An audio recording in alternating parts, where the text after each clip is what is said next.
afternoon, everybody. It's always a pleasure to introduce Dr. Shishir Gangc, sir. Dr. Shishir Gangc, sir, is my teacher, my mentor. He joined Department of Nephrology at MPUH Nadiad in '97, and he's the chairman of Department of Nephrology at MPUH since 2010. Dr. Shishir Gangc did his undergraduation and post-graduation from Baroda Medical College, and he is the awardee of gold medal in general medicine. Sir took his training in nephrology from CMC Vellore, and he completed his DM and DNB from Vellore Hospital. He has been awarded International Fellowship from the International Society of Nephrology at the Arkansas Institute of Medical Science, and from the International Society of Peritoneal Dialysis at the University of Missouri Medical School in Columbia, USA. His main area of interest is renal transplantation, particularly high-risk renal transplantation, and especially ABO incompatible transplant. He has various presentation and various chapters in various publication in international journals. Dr. Shishir Gangc is an excellent teacher and astute physician, and to learn ABG from him is a real pleasure. I will not waste time. Dr. Shishir Gangc sir is going to take a master class on how to interpret ABG. Now, we all know that ABG is one of the most important diagnostic tools, especially in critical care setup. And to interpret ABG is an art. It's like ECG. You have to read ABG like ECG. So I'll request Dr. Shishir Gangc sir to start his lecture. Thank you, sir. Thank you, Manish, for the generous introduction. And you're making it my task more difficult. I hope I live up to it. At the outset, I also like to thank Dr. Akash and the whole IDCM team for inviting me. Coming to Baroda is like homecoming among familiar people and familiar faces. So the task given me was to talk about the acid ABG. Actually, I'm going to talk more about acid-base disorder rather than the blood gas part of it, because that's what the nephrologist domain is, to talk about how do you approach when you get your acid-base disorder in front of the patient and how do you interpret that thing. So the first, I bring greetings from the hospital, that is the Muljibai Patel Urological Hospital at Nadiad, and I practice and work there. So the first important thing is that whenever you want to interpret an acid-base disorder is that you must order an arterial blood gas and also order the complete electrolytes. At times what we do is that we only order the oxygen, CO2 and the pH, but we do not order the electrolytes. But unless you order the complete electrolytes, you will not be able to interpret the thing better. So order both together, sodium, potassium chloride, bicarbonate. Along with that, you must have your the pH, the CO2. O2 may not be relevant in many of these cases. So to understand about the pH, pH, as you know, is a negative logarithm of the hydrogen ion concentration. Because pH scale was, because the hydrogen ion concentration is a very small amount in the body, the pH scale was developed. Unfortunately, there has been, because the pH scale, the biochemistry of ABG interpretation or the acid-base disorder interpretation becomes a bit more complex. So we need to really go back and step back and see what does the pH mean and what is the hydrogen ion concentration in that. So pH is, if you see the pH of 7.4 is about a hydrogen ion concentration of 40 nanomoles. Important to remember is that hydrogen ion concentration is nanomoles, unlike sodium, potassium chloride and bicarbonate, which are in millimoles or milliequivalents. Nano is 10 raised to minus power 9 and milli is a 10 raised to minus power 3. So there's difference of actually 10 raised to minus 6 when you consider between nano and milli. So that's the amount of difference that you have, about a million time difference between the two of them. In spite of this infinitesimal small amounts of hydrogen ion concentration, they are very, very important because disturbance in them would lead to disturbance in the cell, because all our enzymes, all our proteins are actually extremely pH dependent or hydrogen ion concentration dependent. So any alteration in that will lead to change in the protein and the enzymatic function and derangements in the body. So again, coming back to a pH of 7.4, which is really normal, is about 40 nanomoles of hydrogen ion concentration. And usually in life you will find the pH ranging between 7.1 and 7.7. because this is what the physiological range of pH is. So if you want to convert your pH into the hydrogen ion concentration, when the pH goes up, your hydrogen ion concentration really goes down. So either you multiply the previous value by 0.8. So at 7.5, it will be like 32. At 7.6, it will be 26. You multiply this by 0.8. At a 7.7, it will be about 20 millimoles or nanomoles of hydrogen ion concentration. Similarly, when the pH goes down, there is actually an increase in the hydrogen ion concentration. So if you want to convert this, then you multiply 40 by 1.25. 40 into 1.25 is 50, again 1.25 is 60 and 70. So roughly a pH of 7 is about 100 nanomoles, and so at about here it is about this. So this is the way, if you remember, you will be able to understand what is the hydrogen ion concentration when you look at the pH. So some of the simpler things to do is in pH, the change of 0.3 will nearly double or half the hydrogen ion concentration. Another simpler way of doing it is, supposing from 7.4 you go to 7.7, it is 40 to 20. And if you go from 7.4 to 7.1, it is about 80. So these are some of the easier ways to remember the conversion of pH to hydrogen ion concentration. The second important thing is that whenever we get an ABG report, in the ABG report, there is a CO2 in it, and this CO2 actually is what is the bicarbonate component of it. So they'll give a total CO2, TCO2 is like say 24, and in the electrolytes, when you order the electrolytes separately, they may give the sodium, potassium chloride and bicarbonate. It has to be nearly about 2 milliequivalents, both on the ABG and your electrolytes should be same. If they're too different, that means there's something wrong with the sampling. So most important thing is whenever you want to interpret any biochemical test, we need to know whether the test is valid or not. And one of the way to know the test is valid is to see the ABG total CO2 and the electrolyte CO2 which you get it on it. Another important thing to note is that you can use the Henderson's equation. Generally, you can use it, this is the logarithmic equation, but for simpler terms, if you want to convert, you want to know how much hydrogen ion concentration is there, then you simply multiply 24 by CO2 divided by the bicarbonate. So roughly, if the CO2 in the blood is about 40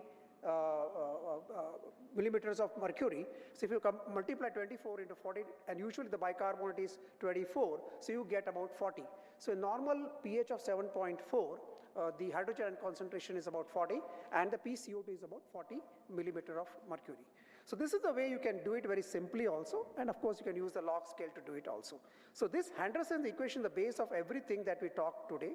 Usually this is what is the hydrogen ion concentration depends upon what is the lung above and the kidneys below. So either you can reduce the hydrogen ion concentration by breathing very fast and blowing off the CO2, or you can reduce the hydrogen ion concentration by decreasing the bicarbonate. This is one way of doing it. So another important concept is whenever you first look at your report that you get is to look at the pH. The pH, if it is less than 7.4, is what is known as acidemia, and a pH more than 7.4 is alkalemia. The word acidemia actually tells you that it is an acidic thing, that is amount of hydrogen ion concentration, and alkalemia tells you that it is more than 7.4, or the hydrogen ion concentrations are less than 40 nanomoles per liter. The word acidosis and alkalosis is actually a direction in which it is going. Does not mean it is acidemia or alkalemia. The correct interpretation, acidosis means you're going towards acidemia, and alkalosis means that the direction is towards alkalemia. Okay? But in absolute terms, the pH of less than 7.4 is acidemia, and a pH of more than 7.4 is alkalemia. Now, there are two situations which you all are familiar with from your physiological days, that there are metabolic disorders and there are respiratory disorders.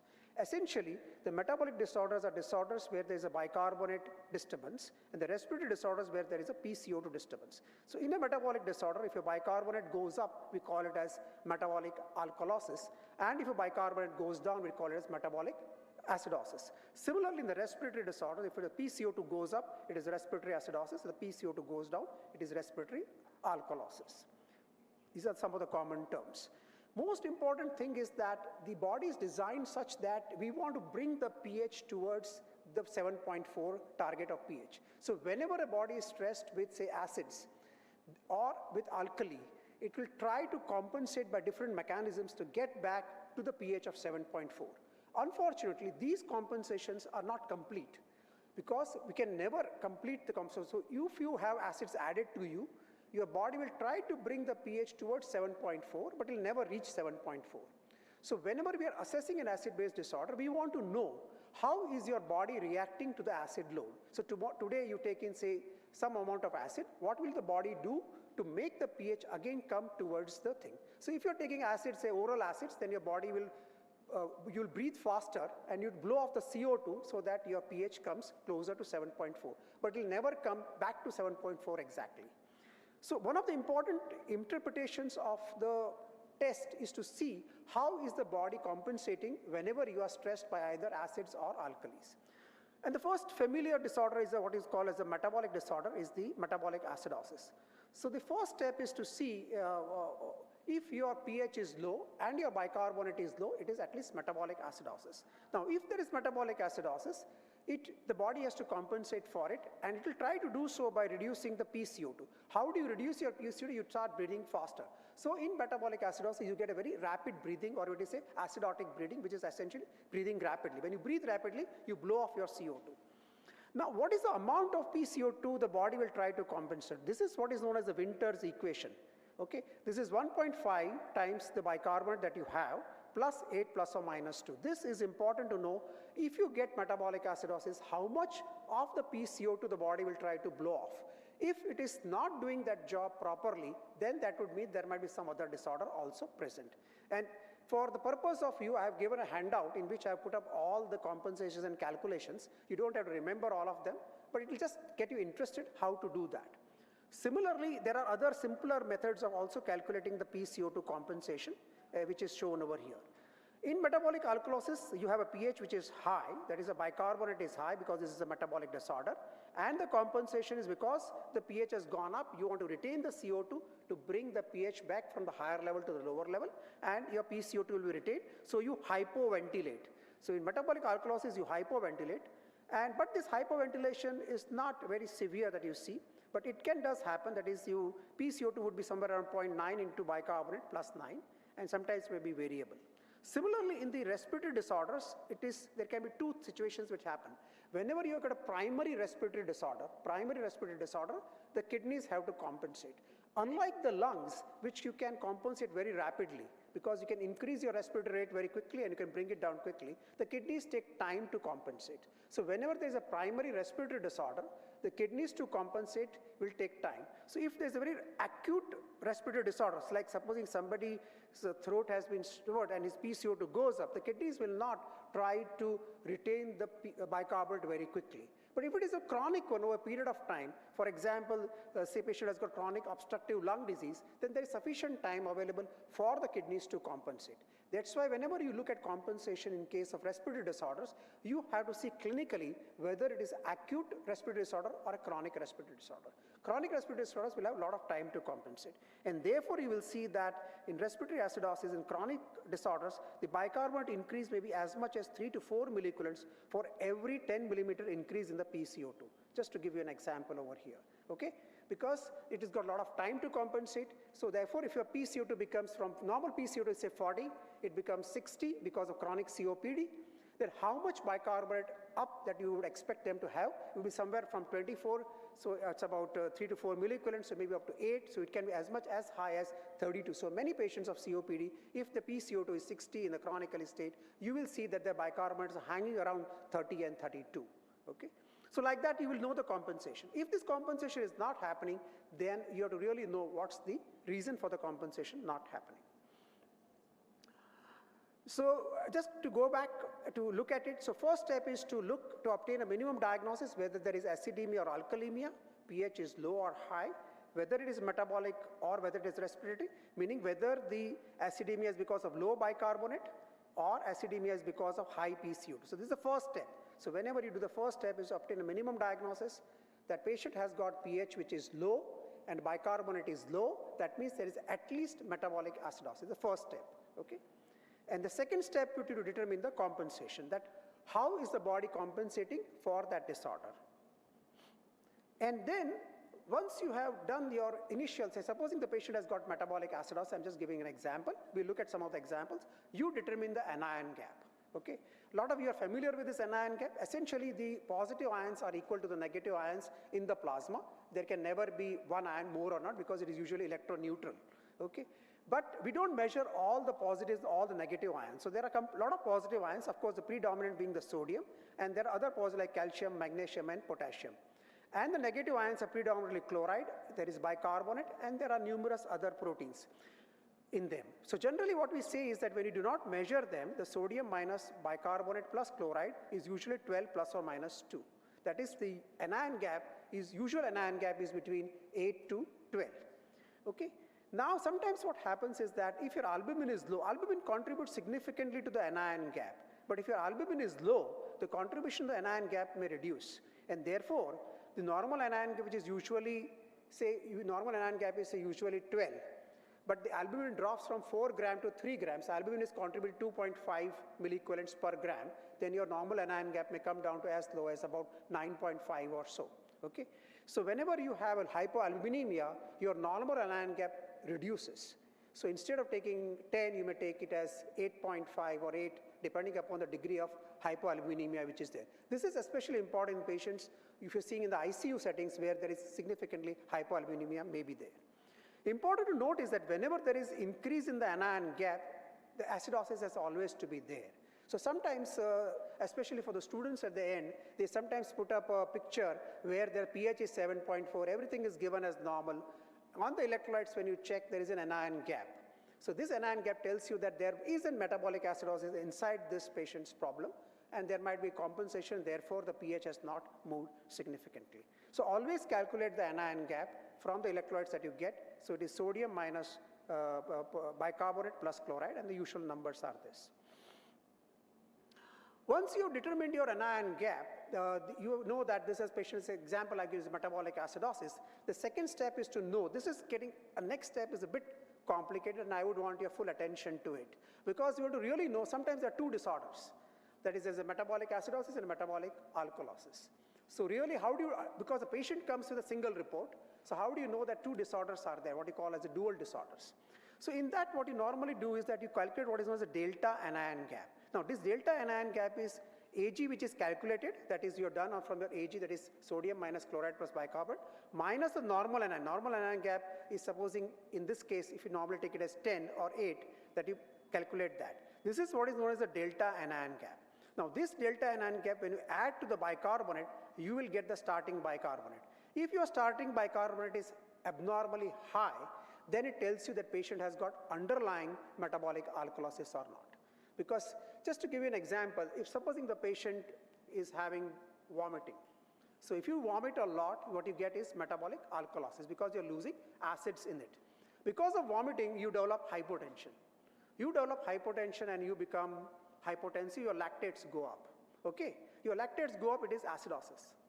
So when the patient comes to you, you will find that the patient is having metabolic acidosis because he is hypotensive, his lactates have gone up. But how do you know that there was an underlying metabolic alkalosis to begin with? And when you will do these calculations, you will find that actually the patient started with a very high bicarbonate because when you add bicarbonate plus the delta anion gap, you'll get a high starting bicarbonate. This will tell you that this patient's story actually started with a high bicarbonate, then he went into shock, and therefore he got into metabolic acidosis, and therefore he has come to you. So this is the way you can unravel that what happens and how did the story start. We will see in some of the examples that how do you do that. Okay? So AG calculated is say 20, and normal AG is 12, so delta AG is 8, and the serum bicarbonate is 24. If you have a starting bicarbonate 24 plus 8, which is actually this should be equal to 32, high starting bicarbonate indicates that there was underlying metabolic alkalosis. So this is the technique to know dual disorders, metabolic acidosis and metabolic alkalosis. Okay.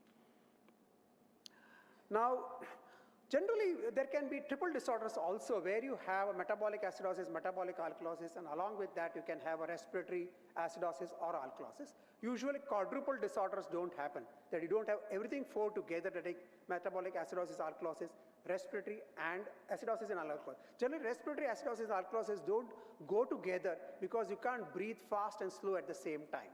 Okay, so that is disorder doesn't happen, but you can get metabolic acidosis, alkalosis, and any combination of other things also, and we'll see in some of the examples which follow over here. So the first case I have put up is that is in your handout also. If you want to work along with it, you can do that. A 25-year-old woman was brought to the emergency room in an obtunded state. According to her sister, she had been complaining of progressive weakness for 2 months. Examination revealed a generalized reduction of deep tendon reflexes, but no other abnormality. So this is somebody coming to the emergency department and has got a little bit of weakness, and the deep tendon reflexes are reduced. And when you do the investigations, you find the sodium is 135, the potassium is 1.5, chloride of 180. Total CO2 on the ABG is actually equivalent to the bicarbonate, is about 8 milliequivalents per liter.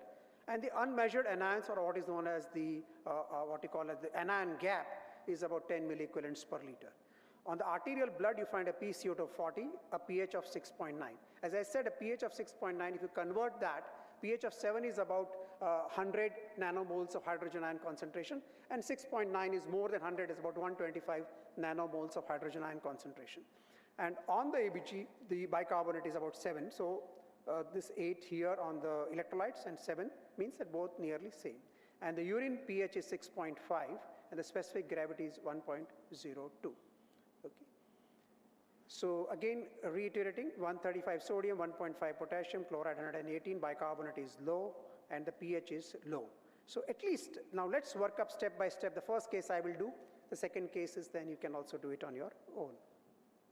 So the first thing we need to know is that whether the report that you have got is valid or not valid.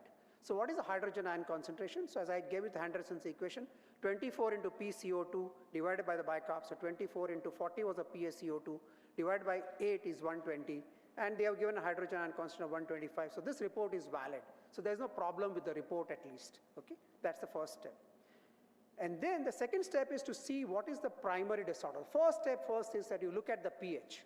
Your pH is low, that means your hydrogen ion concentrations are high. Your bicarbonate is low. So it tells you that at least, whatever it may be, at least this patient has got metabolic acidosis. The first step is metabolic acidosis. Just like as you do it in your ECG, heart rate kya hai? Is the first step is to see the pH. pH is low and the bicarbonate low. So at least the patient has got metabolic acidosis. So all of you agree to it? I hope the students who are there. Okay. So this patient has got metabolic acidosis. Okay. So whenever you got metabolic acidosis, the second question is how is the body compensating for this metabolic acidosis? Okay. Now the question is that if you got metabolic acidosis, you need to lower your CO2. So you need to breathe faster to lower your CO2, because only if you breathe faster you can lower your CO2. And how much CO2 should be lowered? So the CO2, as you call it, this is known as the Winter's equation. That is the PCO2 expected is 1.5 into bicarbonate plus 8 plus or minus 2. Now, how are these compensations actually determined by these equations or those charts that you get on your normograms that you get? They basically are done by using either animal experiments where you keep giving them acids and then you see how much does the compensation happen. That is how the normograms are described. Okay? You can sometimes do it in, because human experiments are not always possible. Many of them are derived from animals, but sometimes even human things have also been done. So this was the Winter's equation. You expect that a normal individual should blow off the PCO2. So 1.5 into bicarbonate plus 8 plus or minus 2 is what the PCO2 should be. So in this case, 1.5, the bicarbonate is 8 if you see in your the initial report. So 1.5 into 8 is 12. 12 plus 8 is 20. So we expect the patient's PCO2 should be 20. But what is the patient's PCO2? What was the report? It was showing the patient's PCO2 is 40. So given the metabolic acidosis, he should have been breathing rapidly to get the PCO2 to 20. But this patient did not breathe so rapidly, and his patient is having a PCO2 of 40. So this tells you that the patient has metabolic acidosis. He is supposed to breathe rapidly, bring down the PCO2 to 20, but since it has not brought down to it has remained at 40, so there must be an underlying respiratory acidosis also present. So this patient has got two disorders, metabolic acidosis and respiratory acidosis. So PCO2 of 40, hence respiratory acidosis is present. Okay? That is the way you will know. Now, the second step, as I said, whenever you get metabolic acidosis, as you all remember, there are two types. There can be high anion gap metabolic acidosis and normal anion gap metabolic acidosis. So let's calculate the anion gap. This patient's anion gap is sodium minus chloride plus bicarbonate. So 135 is the sodium, 118 of chloride and 7 of the bicarbonate, which comes to about 10. So normal anion gap is around 10. So this patient has got normal anion gap metabolic acidosis. There could be another further algorithm and a class for it, but since this is a 1-hour session, I will not go more details into the normal anion gap and high anion gap metabolic acidosis, how do we work it up further, but we can do it at some other time. But generally speaking, the normal anion gap metabolic acid may be because of loss of bicarbonate in the stool, that is diarrhea, can be loss of bicarbonate in the urine, that is proximal RTA, or indirect bicarbonate loss, or known as renal tubular acidosis. Okay? All the high anion gap metabolic acids are usually what you call as the ketoacidosis, uremic acidosis, lactic acidosis. The collection of all the organic ions can be high anion gap metabolic acidosis. But this patient has got a normal anion gap metabolic acidosis. So just to now hold a point and then ask you a question. How would you treat this patient? If this patient came to you, he has got severe acidosis, a pH of 6.9 or nearly 7, bicarbonate of 8, and so what do? You give him bicarbonate to this patient because he's got such a low pH? Or what do? Postgraduates are there, they can answer if there are any, if you are interested. I know there are some very senior critical care people, they may be absolving. So in this patient, it is important to know it is that this patient has got, if you see very carefully, has got a potassium of, what is the patient's potassium? 1.5. So if you give bicarbonate to the patient, what happens to the potassium? The potassium will go further down. It will go into the cell. So patient is already having a potassium 1.5, and if you see this patient is not breathing adequately. Patient's PCO2 is 40. That means the patient is hypoventilating. And why is hypoventilating? Probably partly because of the low potassium. When the low potassium is there, the patient is hypoventilating. If you give bicarb to this patient, he will quickly arrest. Okay, he'll go into respiratory arrest and he will not be arrested. So important to note is that just don't look at the pH, look at the bicarbonate and push bicarbonate. Look at the potassium, look how the patient is breathing. Is he breathing adequately or not? And then decide what next to do. So there are two options. One option is that you can actually ventilate this patient. The patient is so severely acidotic, patient is not breathing so well, he's come to the casualty, put in a tube, ventilate. Now you just want to know from the biochemical aspect of ventilation what happens to if you ventilate this patient. If you reduce the patient's PCO, because in ventilation you've got controlled ventilation, so you can reduce the PCO2 from 40 to 20. And if you see just here, if your hydrogen ion concentration is 24 into PCO2 divided by the bicarbonate, if you reduce the PCO2 from 40 to 20, 24 into 20 divided by 8 is about 60 milligrams of hydrogen ion concentration. Patient's pH, just by ventilating the patient, will come to 7.2. Okay? So this is what happens when you do that. Now, second important thing is if the patient is not so critically ill, you can actually give potassium supplement to this patient. If you give potassium supplement to this patient, the potassium will come up. When the potassium comes up, he'll start breathing better. If he breathes better, his CO2 will come down. He'll be able to wash the CO2, and pH will be increased from 6.9 to somewhere around 7.1 or 7.2. So this is very important to note that if the patient is not compensating well, what are the strategies to improve the patient's compensation, and then decide what next to do. I think can be a light of bandhara.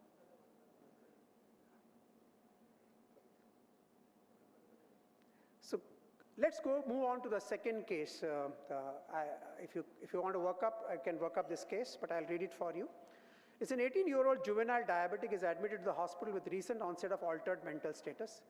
And she had polyuria for several days associated with vomiting and diarrhea. She complained of thirst and lightheadedness prior to being brought to the emergency clinic. The vitals showed a temperature of 37, pulse the blood pressure of 120 by 70 on recommend and 90 by 50 on the setting. Skin turgor is poor, and the general examination otherwise is unremarkable. So it's essentially a type 1 diabetic coming with the usual complaints of polyuria followed by vomiting and diarrhea, and then coming to the casualty with poor hypotension and all that. So let's do the labs and see what happens. The lab is sodium of 134, a potassium of 4.2, chloride of 88, bicarbonate of 8, pH of 7.1, PCO2 of 20, and glucose of 1100 milligram per deciliter, a creatinine of 1.2, and ketones of 4 plus. So if you want, I can pause here if you want to work it up yourself, or if you want, I can start working up and you can gradually work up with you.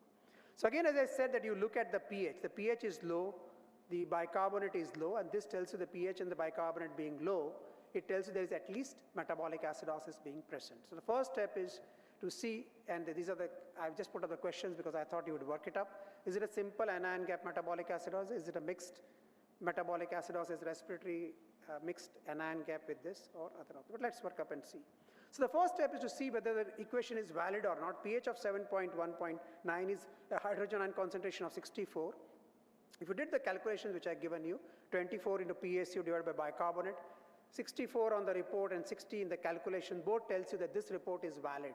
So at least your test is valid. There's no problem with the laboratory. They're given a correct report. Second is to see the primary disorder. There is increase in the hydrogen ion concentration or reduction in the pH, what we call, and there is reduction in the bicarbonate. So low pH, low bicarbonate tells you that there is at least metabolic acidosis is present. So the first step is correct. You got at least the metabolic acidosis is present.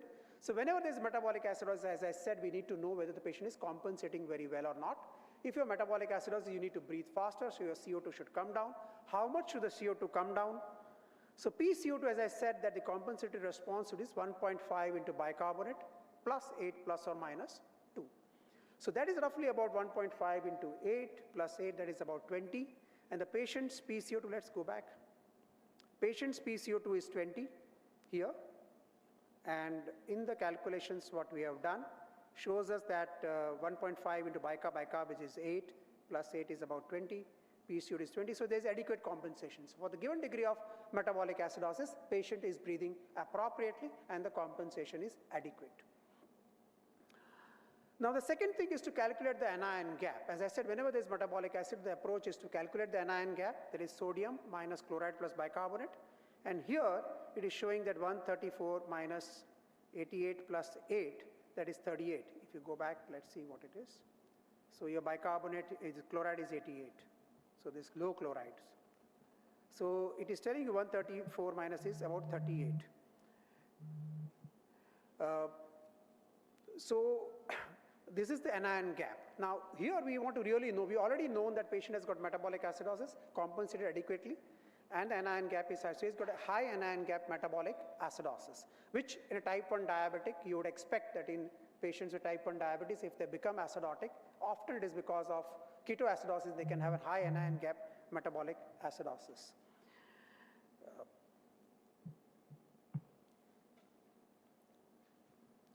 Now here is where we want to really know whether the patient is having metabolic acidosis and also metabolic alkalosis. This is where I would want your attention to be there, and which I talked about knowing what is the starting bicarbonate. In some of the books, when you read, you may say a delta, delta. That is, you use this word many times in many of the books. But just the principle is very simple, that you need to do the starting by. Starting bicarbonate is the patient's bicarbonate plus the delta anion gap. Now, the patient's bicarbonate is 8. And here, if you go back, the anion gap is 38. Delta anion gap is anion gap minus the normal anion gap. So here, delta anion gap is 38 minus 12. That is the calculated anion gap minus the normal anion gap in that particular laboratory. And that is 8 plus, if you put 38 minus 12 is 26. 8 plus 26 is 34. So this is what the starting bicarbonate is.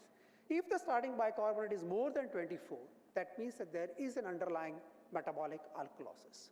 So this patient has got two disorders. One, he has got metabolic acidosis, and second, he has got metabolic alkalosis with adequate respiratory compensation.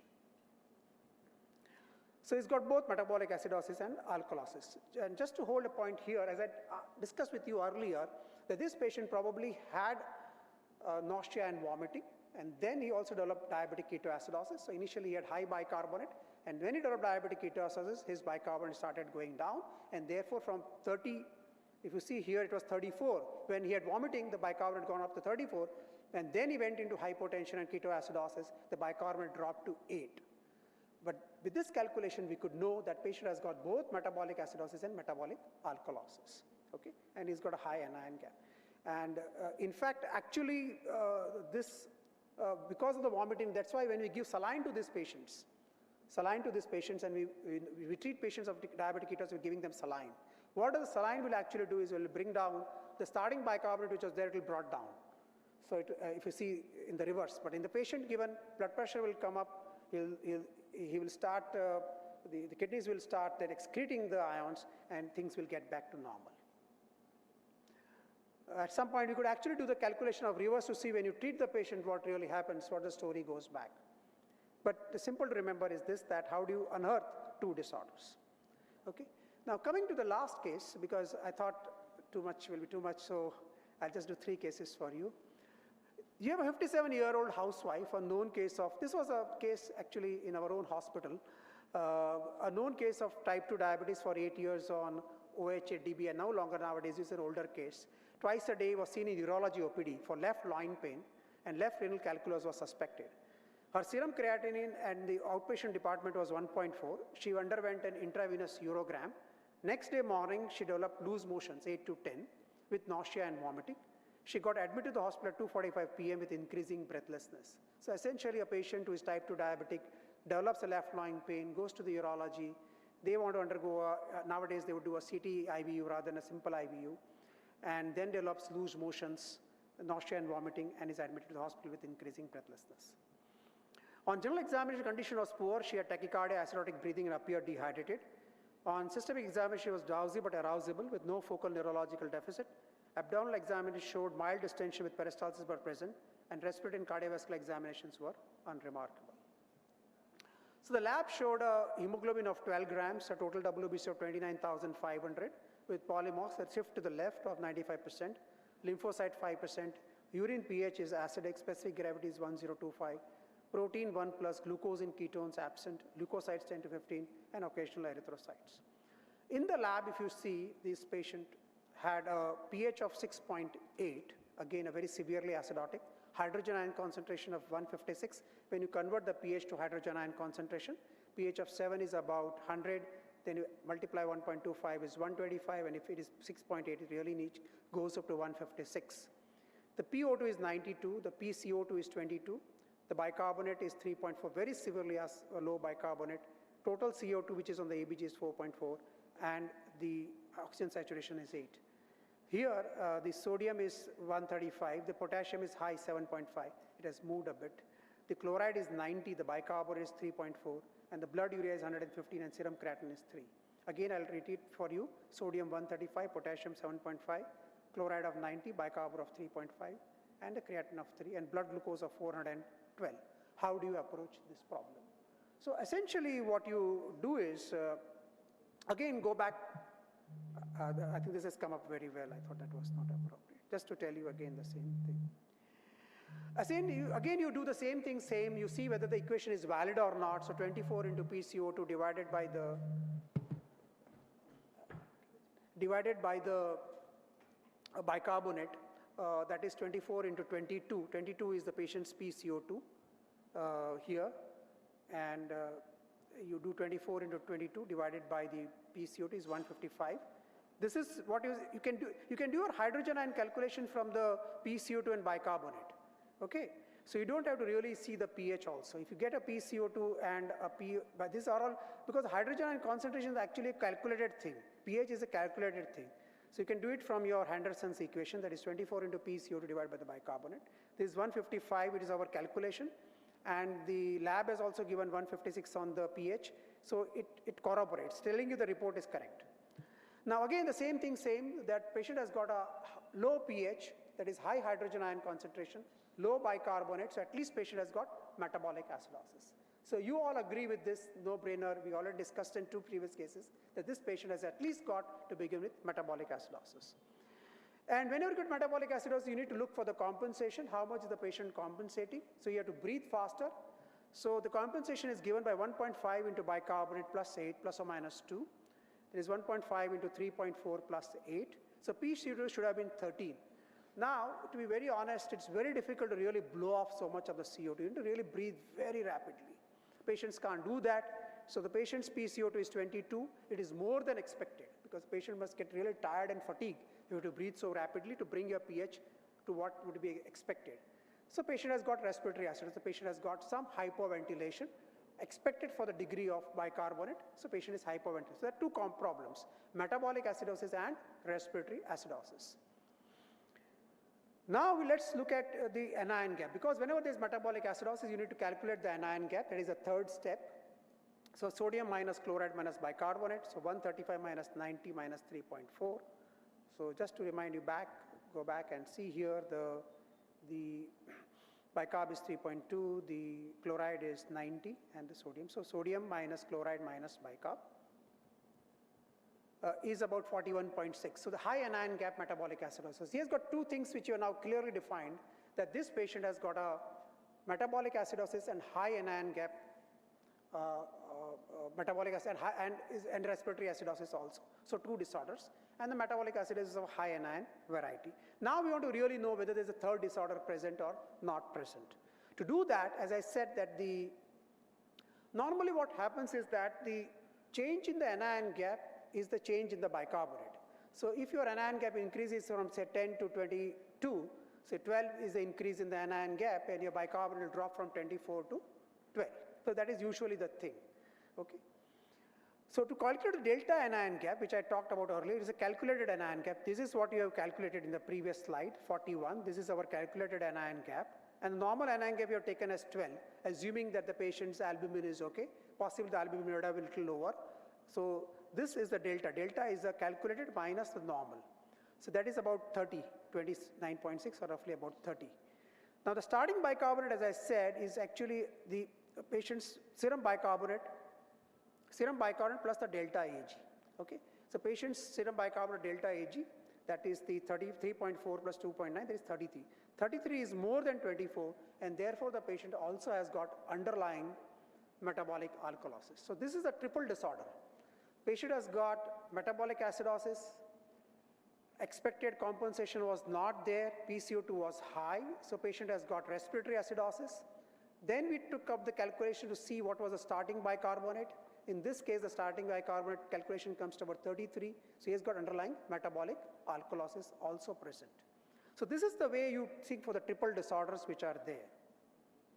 So this patient has metabolic acidosis plus metabolic alkalosis plus respiratory acidosis. So if you go in a step-by-step manner, it is very easy, and I've given you a handout which you can practice in your new patients when you see, because it's very difficult to do it in a class like this and get it right on the first go, but we could work up these problems and we could do it further.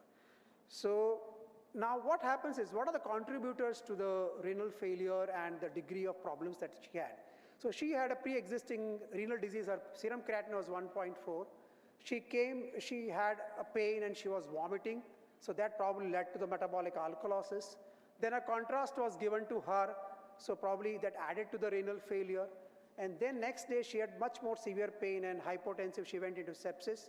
So this was there. So again, she developed more lactates and hypotension. So the metabolic acidosis is contributed by the renal failure, the sepsis, and possibly metformin also added to the problem. And the metabolic alkalosis is because of vomiting. And this patient also, because of she's so tired, so she's not breathing so rapidly. So there is a component of respiratory acidosis also. This patient who has got severe acidosis and has got hyperkalemia, if you see in the note, 7.5, would need urgent dialysis to get everything right. And this patient should be immediately taken for dialysis. And dialyze this patient and she will be fine. So I think I will end here because I thought this is enough for you. We have talked about today about how do you approach, you have to look at the report, do the electrolytes, do the ABG, both together you must see the pH and all the things. Go step by step, and I'm sure you will not be afraid of picking up any report and looking at them and then calculating it. There is no shortcuts to some things. There are no shortcuts. You have to take a pen and paper, do the initial calculations, and you will never go wrong.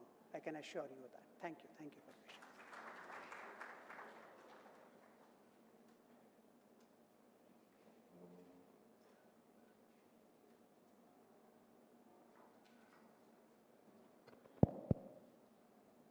we can take couple of questions if there is any.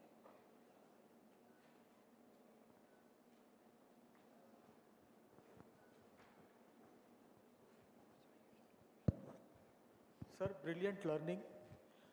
The second case that you mentioned about ketoacidosis, in this, there's huge amount of requirement of fluids. Do we have any idea from the ABG, the guide, how much fluid the patient would require? Any mild idea about it?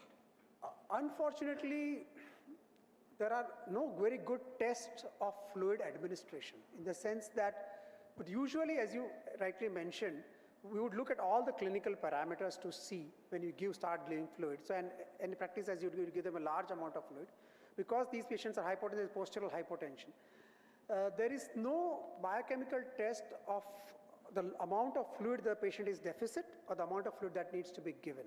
But this patient would require, because of the hypotension, a very large volume of fluid, and you may push them about initially a liter or two, see whether the patient has become, again, the blood pressure has come up, tachycardia has gone down, all of these things you have need to do.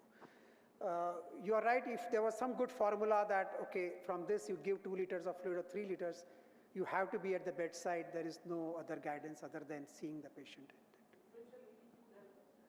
It would help us to, the sequential reports will help you in many ways. It will help you to know, because initially these patients at times, they may be hyperkalemic.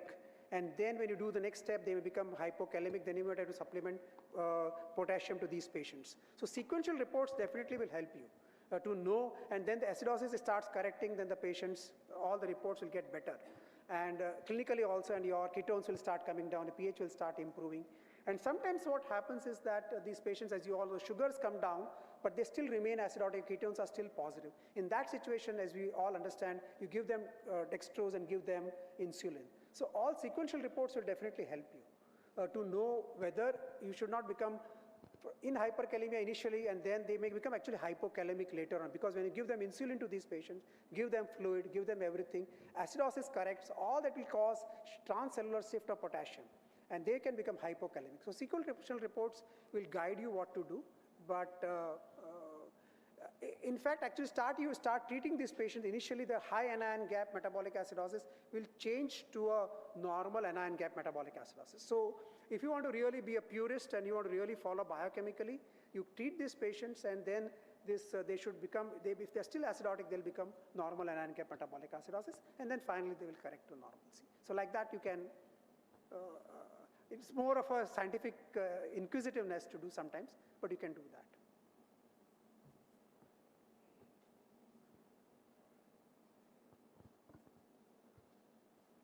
I think very important thing which we all need to understand here is, after all this calculation and validity and all, still there are certain laboratories which are not giving us the report of the bicarb even when we order electrolytes. So I think as all of us has understood this ABG analysis or electrolyte analysis, every calculation, validity or evaluation and diagnosis hovered around the value of pH and bicarb. And still there are a lot many laboratories, I mean in 50% of practice we get bicarb, but whenever we order electrolytes there is no bicarb, because there are separate machines which are required to run the bicarb report.